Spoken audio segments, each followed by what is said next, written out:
Let's, if we could, turn the lights up for a second, and I know we're getting toward the end of our time, and we could show more videos, and I have more questions, but I just want to see if anyone in the audience has a question for Kari or Marlene or Veronica. And we can hand you a mic, so let's, there's a question right here. Real quick, what was the restart on that, please? It's a drop ball. No foul. So, no foul, right? Restart's a drop ball. Who was there when you dropped the ball? You know, luckily, and this was before they changed the, you guys have seen the law change, right? So there, you would still do a drop ball, but there, you can't score directly from a goal, which can be a little confusing, but it helps. Potentially, it's meant to help the referees. In this case, just the goalkeeper from France decided to take the kick uncontested. Drop ball, yeah. Yep. Okay. So what I say, free kick, drop ball. Yep. Do I need this? A question of... I don't think I need this, but a question about the communication devices. Two things real quick. One, does anybody else hear it besides the three of you? And two, when I'm running the line, I find myself constantly talking to myself. Do you guys have that problem and have to shut up? There's duct tape for that, I think. There are 4 of us who can hear. So the 4th official is also mic'd, but I and most of the other referees put a button, so push to talk, so I don't have to hear the coaches. So the 4th official can hear me, but they need to press the button to communicate to us. As far as talking, they're probably, I know I have said things that I thought I was thinking in my head. Yeah, Marlene, any comments on that? Sounds like there's a story there. I have a tendency, I constantly, as I was preparing for my first time working with Kari at a tournament, I talk, okay, onside, offside, onside, offside, onside, offside, onside, offside. And I was so petrified that I was going to do this during the game. And she told us the story about this assistant who had screwed her up and that she told to shut up during a game. So I was so petrified that she was going to tell us to shut up and that I was going to mess up her game, because this is, and I'm going to embarrass her a little bit, this is the great Kari Seitz, and we're just like this brand new assistant's getting to work with her at a FIFA tournament. Oh my goodness. But so there, I don't think either one of us said anything during that first game. She actually asked us, hey, guys, how you doing? And we're like, we responded like this. Good. So we've gotten a little bit better, and I probably talk a little bit more. If you know us in real life, I tend to be a chatterbox, so, but I don't take offense if she tells me to shut up, so. I haven't had to do that, have I? You did it once. You're like, One I time. know it's not, I know, thank you. All right, question in the back. Okay, so how about, wow, didn't know it was that loud. How about, can you tell us about the food and your travel arrangements? Who takes care of your travel arrangements? And the big question, compensation. I knew that was coming. Yeah. You want me to do that one? Okay, food, I thought it would be horrible. It was perfectly fine. Who's been to England, right? It's a crapshoot. But the hotel, we eat at the hotel, and they actually have a nutritionist meet with the chef, and they determine what our options are. And actually, it was pretty good. Maybe she has higher standards than I do. I'm from the Midwest. It can be bland, and we're fine. The travel is, there's a FIFA travel who handles everything. In the case of the Olympics, they work with the local organizing committee. Most of the travel that we did, God, I did a lot of travel. So we're on a bus, train, plane, cars. Pretty much, we didn't do boats. But a lot of time on the train. The trains are fabulous. We did a boat. Oh, we did it. Okay, we did them all. We did a boat as well. To go to Scotland, for example, which would have been a 7-hour drive, we took a plane, but everything else was by train. And boy, the traffic is bad in England. Don't get in a car. Take the tube or whatever you can. Compensation, I think, is why they passed this over to me. Compensation works this way. We do not get paid by the game. We're paid a per diem, and then we get a fee for the tournament. And believe it or not, the Olympics is the one we are paid by far the least. And it has to do with the fact that if we were a referee for any other sport, I think they get $75 a day. We get significantly more than that, so we're pleased. And it's not a FIFA tournament, is how they describe it. So we get a fee, and assistant referee, it doesn't matter. It's all about the, every person gets the same fee, and then there's the per diem that we receive. And each tournament is different. It depends on the scale of that tournament. But there is no game fee for these events. I know that kind of half answers your question, but obviously it would be impolite to give you numbers. Other than to say the standard, not for tournaments, but is normally $250 a day as a per diem, and everything else is paid for. And if you're on a FIFA trip, you fortunately fly business class, which is nice. They also give us all our attire. The best part of these tournaments when I return is I'm like, oh crap, I've got to make my own food. I have to choose what I'm going to wear, because at these events they say, blue, please wear your blue shirt today. Somebody makes your bed, right, because you're in a hotel. What's that? Laundry. You just bring your bag down. It's in your room. I could live like that every day. And adding to the food, I've already learned through a number of experiences, I travel with my own bottle of hot sauce. So it's really funny, but when you're eating at a hotel for 3, 4, 5, 6 weeks, you start repeating a lot of things and it becomes very bland. And so... You must have multiple less than 2-ounce bottles of hot sauce, No, right? I check it. Oh, you check it, okay. Yeah, they're big bottles. And I started traveling with 2 bottles, now I travel with 3, because in the beginning, when I first pull it out, everyone starts laughing. We're like, oh, you're definitely Mexican.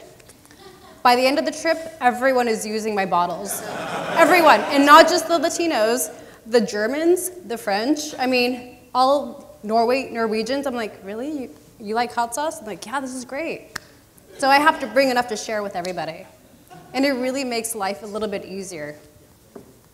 Okay, we'll take a couple more questions and then wrap it up. You have one in front here? This one is for Kari, because just like you, I referee more than I do assisting. And I remember so vividly the first time I ever had to give a child a red card. And I felt so heartbroken that I had to talk to my pastor about it.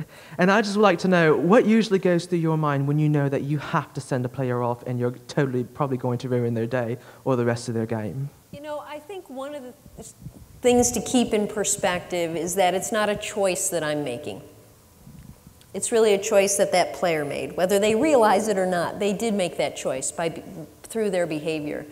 And we can't carry the burden of their mistake. It's our responsibility to respond, unfortunately, as the rules dictate. So you're like, in your head, you're thinking, that sucks. Right? Sometimes, other times you're like, get off my field. Right? So it really depends on that situation. But we really, sometimes as referees, we carry so much of the burden of these decisions. Yes, we're making the decision that the player actually made. They chose to come in with a tackle like that. And so I think you have to put it on that plane to help yourself through those difficult times.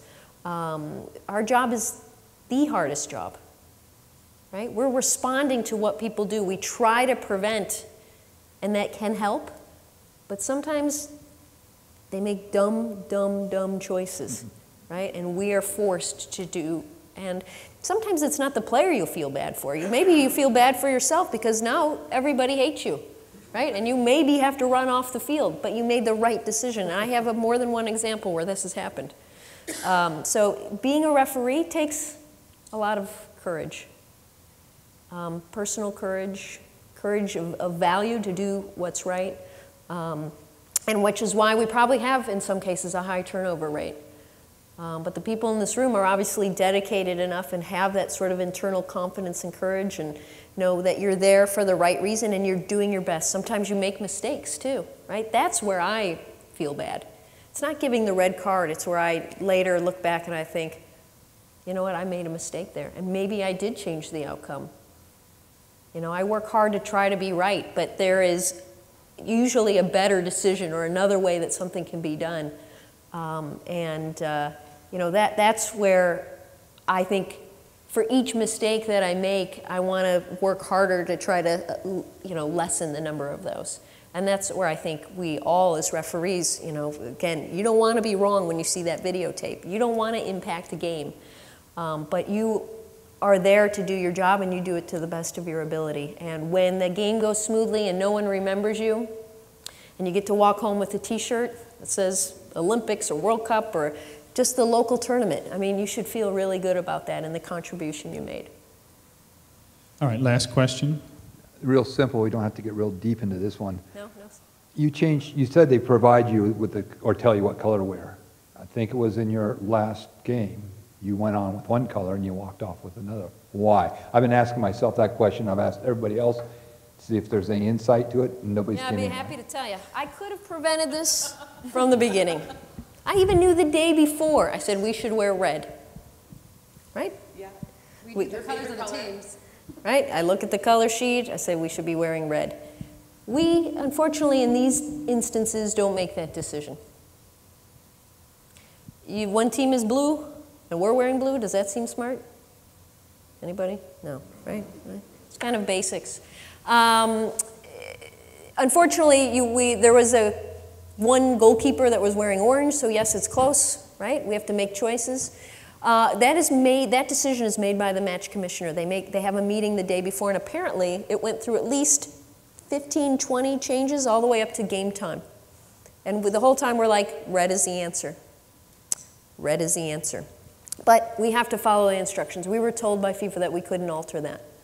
At halftime, we came out and we got the call. Could you guys change to red? I was like, funny you should ask. My badge is already on this one. So we just changed at halftime, and I prefer red. Maybe that's also part of it. So it was just not a great choice by the organizing committee. And we did our best to try to prevent that. You guys obviously can make your own decisions in your matches and choose the right colors, but that's the reason why. At the second half, I go, wait a minute. I wrapped it up, and I'm like, what's going on? What's changed? Yeah, exactly. And you can see us walking out more confident. I'm not a fan of the light blue. It's unfortunate blue's not your color, since it's the Cal versus Stanford color problem. I'm from out of state. I have one question. Kari, obviously you issued the first caution of the tournament. Yes. Was it discussed in the debrief with everybody? Because obviously, or do you feel that you set the tone for the tournament? Was there discussion with your peers that was a tone setter? Do you feel that you did? Yeah, what I described about the incident is really what we covered in the debriefing.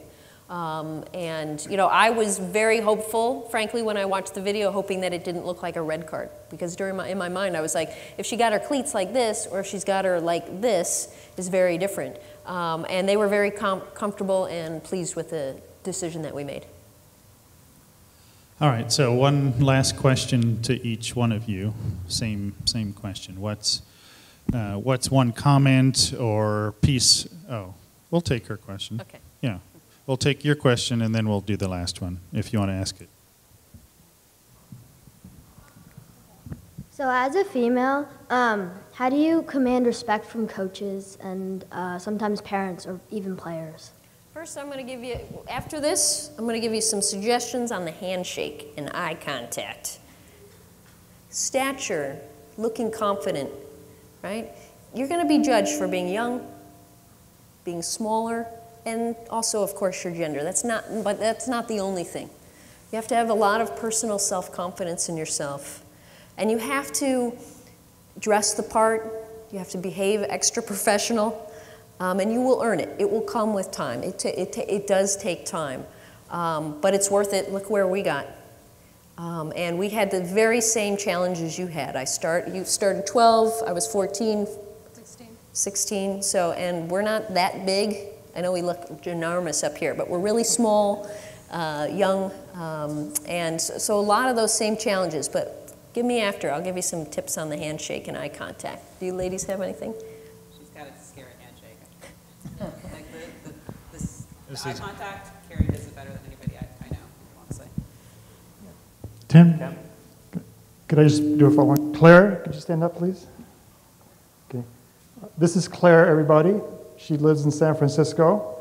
She came to our academy session in Marina this last month, so quite a ways to travel to come to run. We had a relatively small group of people, so I got to meet Claire for the first time. And if you remember, one of the tests we ran was the 40-meter sprint that they run at the FIFA tests. And the way we were running it in the academy was everybody ran it, and I stood there and I counted, okay, 1, 2, 3, and kept on going so that each person, as they crossed, could understand about what their time was. She ran with 3 of our fastest male players, and I never got past 7 for that group. I never got past 7. Today, I think she could go out and pass the FIFA test right now. She's in incredible shape, and she did incredibly well.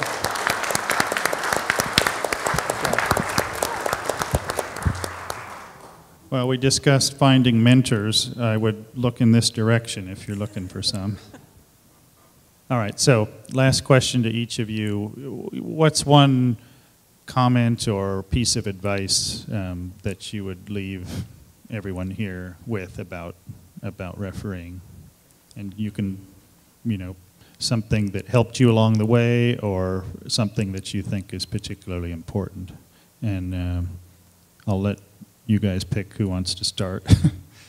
I can start so we can just go down the row. But I think one of the biggest things that I learned was it's important to be respected, but it's more important to be respected than to be liked. So. Good. For me, I would say it's passion, because when you really have passion, you're willing to put in the sacrifices to give up your weekends, to give up a lot of your evenings. You're going to put in the time at the gym. You're going to put in your time at the track. If you're passionate about something, you're going to give it 100%. You're going to take the time to really prepare. You're going to do your job. And passion, it's what keeps us going. It's what because the game doesn't get boring. We love what we do. It's so dynamic. It's different from all the different games. It's different from everything else. And that's what drives us all, because it's never going to make us rich. And so there has to be something else that really drives us to really want to continue to try to be our best. So as long as you have that, it's going to help you be a better referee. I've been fortunate in my career, my long career, of having a lot of wonderful people to work with. And each one of those have contributed something really special to what I've been able to accomplish, to represent the people in this room. And something I live by as far as helping to inspire myself to always achieve higher, which is really to work hard even when no one's looking. Because at the end of the day, it's about me feeling that what I've put into this, I'm getting out of it. And it's not always about going to that big tournament. It's the effort that I've put in makes me feel good about the work I do on the field. And I guess I really want to say thank you to everybody, not for just coming tonight, but also being part of the referee family.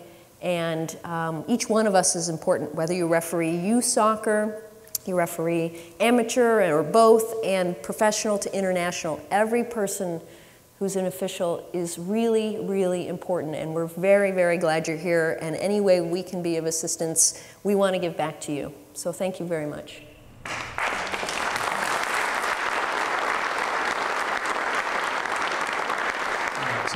So thank you all for coming this evening, and again, let's give a round of applause to Marlene and Veronica and Kari.